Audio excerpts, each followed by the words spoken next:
नमस्ते friends, आज आपण मेथीच्या भाजीपासून मस्त अशा कुरकुरीत आणि खुसखुशीत अशा वड्या बनवणार आहोत। हिवाळ्यामध्ये बाजारामध्ये भरपूर अशी मेथी स्वस्त दरामध्ये उपलब्ध असते। त्यामध्येच घरामध्ये जर का बाळंतीण बाई असेल, त्याचबरोबर वयस्कर व्यक्ती आणि लहान मुले सुद्धा ही अशा वड्या खाऊ शकतात। बऱ्याच वेळेला काय होते ना की 30 मेथीची भाजी खाऊन सुद्धा कंटाळा आलेला असतो। लहान मुलं तर लगेच मेथीची भाजी म्हटली की तोंड वाकडच करतात। म्हणूनच आज आपण मस्त असा वेगळ्या पद्धतीचा मेथीपासूनचा नाश्ता बनवणार आहोत। त्यासाठी इथे मी ताजी अशी मेथीची जुडी निवडून घेतलेली आहेत आणि शक्य तितके आपल्याला इथे पानांचा वापर करायचा आहे। देठ घेतली तरी देखील चालणार आहे। देठ घेताना लक्षात ठेवायचं एवढंच की शक्यतो ती जी देठ आहेत ना ती कोवळी असावीत। आता ही जी जुडी आहे ना मेथीची निवडल्यानंतर इथे मी स्वच्छ अशी धुवून घेतलेली आहे 2 ते 3 पाण्याने। अशा पद्धतीचे इथे पानं घेतल्यामुळे आपल्याला हा जो नाश्ता आहे ना तो बनवण्यासाठी सोपंच पडेल। आता ही सर्वच मेथीची पानं इथे मी पानं निथळून घेतल्यानंतर एका आपल्याला कटिंग बोर्ड वरती अशी काढून घ्यायची आहेत। आता मेथीची भाजी चिरताना बऱ्याच जणांना प्रश्न पडतो की अतिशय बारीक अशी कशी चिरायची बरं, तर त्यासाठी इथे मी हा व्हिडिओ अगदी खास तुमच्यासाठी दाखवत आहे। तर भाजी चिरताना काय करायचं की पुढचा भाग असा कट केल्यानंतर तो पुन्हा असा मागे लोटायचा आहे आणि पुन्हा ही जो पुढचा भाग आहे ना तो असा आपल्याला कट करून घ्यायचा आहे अतिशय बारीक स्वरूपामध्ये आणि अशा पद्धतीने पुढचा भाग कट करत जायचा आहे आणि तो पुन्हा मागे सरकवायचा आहे अशा पद्धतीने। आणि पुन्हा ही मेथी जी आहे ना ती पुढच्या बाजूने बारीक अशी कट करायची आहे। अशा पद्धतीने जर का मेथी कट केली ना तर मस्त अशी अगदी एकसारखी ही जी मेथी आहे ना ती बारीक स्वरूपामध्ये कट केली जाते। आणि मेथीची भाजी चिरण्याची ही अतिशय सोपी आणि अगदी मस्त अशी पद्धत आहे। त्यामुळे तुम्ही अशा पद्धतीने भाजी नक्की एकदा कट करून बघा। मस्त सोप्या आणि वेगळ्या पद्धतीने इथे आपली सर्वच मेथी बारीक अशी कट करून झालेली आहे। आता इथे आपण पुढची प्रोसेस करायला घेऊया। तर आता आपण या भाजीमध्ये जो काही मसाला घालणार आहोत तर त्यासाठी इथे मी हिरव्या मिरच्या घेतलेल्या आहेत। तुमच्याकडे जर अशा हिरव्या मिरच्या नसतील तर त्याऐवजी तुम्ही इथे मिरची पावडरचा देखील वापर करू शकता किंवा वाळलेल्या ज्या लाल मिरच्या असतात त्या घेतल्या तरी देखील चालणार आहे।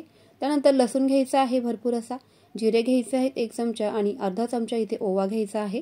आता हे सर्व जे जिन्नस आहेत ना ते आपण मिक्सरमध्ये बारीक असे दळून घेऊयात। आता हे सर्वच मिश्रण मी एका प्लेटमध्ये काढून घेतलेलं आहे। त्याचबरोबर इथे आपल्याला 2 चमचे तीळ घ्यायचे आहेत पांढरे, त्यानंतर मीठ घ्यायचं आहे आणि अर्धा चमचा इथे हिंग घ्यायचा आहे। हिंगामुळे मस्त अशी चव आपल्या इथे नाश्त्याला येणार आहे। त्यानंतर इथे बघा मी अर्धी वाटी बेसन पीठ घेतलेलं आहे। त्यानंतर पाऊण वाटी इथे मी ज्वारीचं पीठ घेतले। ज्वारीचं पीठ हे मस्त असं वजन कमी करण्यासाठी अतिशय उपयोगी ठरतं। त्यानंतर इथे मी अगदी पाव वाटी गव्हाचं पीठ घेतलेलं आहे। त्यामुळे आपल्या इथे नाश्त्याला बाइंडिंग खूप छान येईल। तर ज्वारीचं पीठ वापरल्यामुळे अतिशय आपला हा जो नाश्ता आहे ना तो मस्त असा हेल्दी स्वरूपामध्ये बनून तयार होतो, कारण ज्वारीच्या पिठामुळे आपलं वजन देखील नियंत्रित राहण्यास मदत होते। त्यामुळे इथे मी हा नाश्ता बनवण्यासाठी ज्वारीच्या पिठाचा जास्त वापर केलेला आहे। आता हे सर्व जे पिठं आहेत ना ते आपण एका मोठ्या ताटामध्ये काढून घ्यायचे।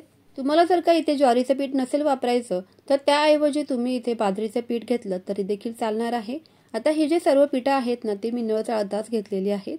मिक्सरमध्ये आपण जे मिश्रण बनवलेलं आणि पांढरे तीळ, मीठ आणि हिंग जे घेतलं होतं आपण, तर त्यामुळे आपला नाश्ता इथे अतिशय चविष्ट होणार आहे। हे सर्व जिन्नस आपण या पिठामध्ये किंवा या मिश्रणामध्ये घालून घ्यायचे। सुरुवातीला हे जे पिठं आहेत ना आणि जे आपण बारीक कट करून घेतलेली मेथी आहे ना ती असं कोरडंच आपल्याला एकजीव करायचंय, कारण मेथीमध्ये बऱ्याच स्वरूपामध्ये पाण्याचा अंश असतो।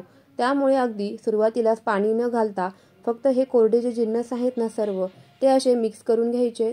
अगदीच पाव चमचा इथे हळद घालायची आहे, त्यामुळे रंग खूप छान येणार आहे आपल्या नाश्त्याला। पीठ मळताना इथे अगदी घट्टही नाही आणि खूप जास्त पातळही नाही, सैलसर अशा स्वरूपामध्ये इथे आपल्याला हे पीठ जे आहे ना ते मळून घ्यायचे। अगदीच एकदम पाणी घालायचं नाहीये, अगदी लागेल तसं थोडं थोडं इथे पाण्याचा वापर करून हे पीठ मळून घ्यायचे।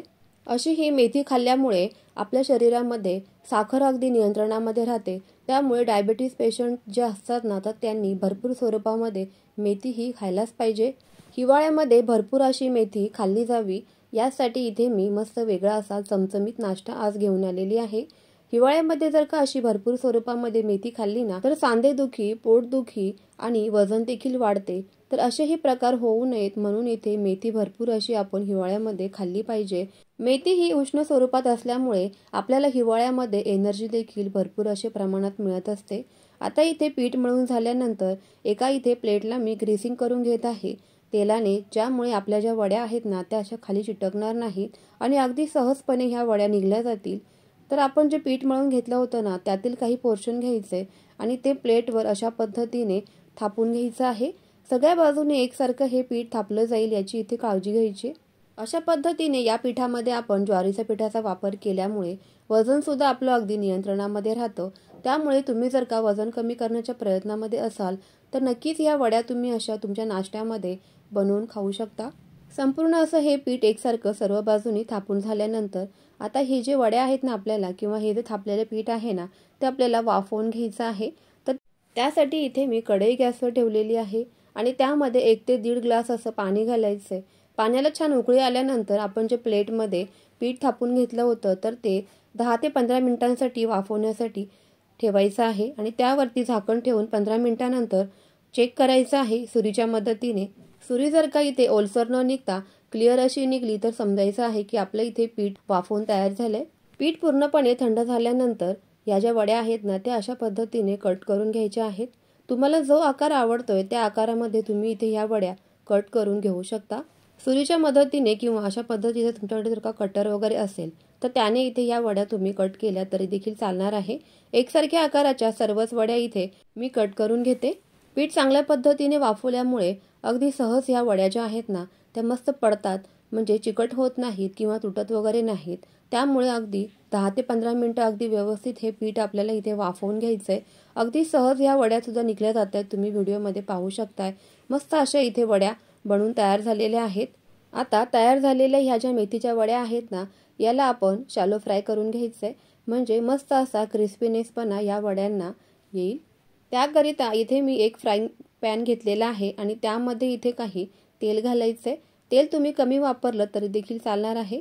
तर यामध्ये फोडणीसाठी आपण मोहरी घालायची आहे। मोहरी छान तडतडू द्यायची, म्हणजे त्याचा जो स्वाद आहे ना तो या तेलामध्ये छान उतरतो। त्यानंतर 2 मोठे चमचे इथे पांढरे तीळ घालायचे आहेत। हिवाळा असल्यामुळे तिळाचा वापर इथे जास्त केला तरी देखील चालणार आहे। गॅसची फ्लेम अगदी स्लो ठेवायची आहे, नाहीतर हे जे जिन्नस आहेत ना ते लगेचच करपून जातील। आता यामध्ये काही कढीपत्त्याची पानं घालायची आहेत अशी बारीक कट करून, जेणेकरून त्यांचा स्वाद देखील आणखी छान उतरेल या फोडणीमध्ये। आता हे सर्व छान असं अगदी बारीक गॅसवर परतून घ्यायचंय। त्यानंतर त्यामध्ये अगदी पाव चमचा इथे हिंग घालायचा आहे। त्यानंतर चवीप्रमाणे मीठ घालायचंय, खूप जास्त मीठ देखील घालू नका।